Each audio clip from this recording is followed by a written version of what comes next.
ganyan. Salamat sa kugdali. Ayun guys, nag-grocery dito. Samahan nyo kayo mag-stock sa pantry. Yan, let's go. Nag-grocery kasi si Otits nyo. And ayan, meron ditong 3 box. Tapos ayan yung pantry namin mismo, katabi nung rep namin. Tapos si Apang nakain. Panghay ka sa kanila, Pang. Meron dito mga ganito. Tapos, ito mismo. Mga ganyan. Salamat sa kugdali. Tapos, mga milk, ganyan. Then, Basta yung uso kasi ito, mga ganito. Yan. Sobrang dami. Tapos, ito lahat guys, ano to? Tignan nyo. Para na siyang magtitindahan dito sa Kabasi House. Ayun. Ano yan? Wait na kasi. Pinabakit ako sa inyo. So, ayun guys, nandun pa si Luna. Ayan, nahulog siya.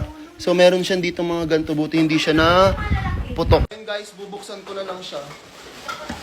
Wait, pakita ko sa inyo. Ayan.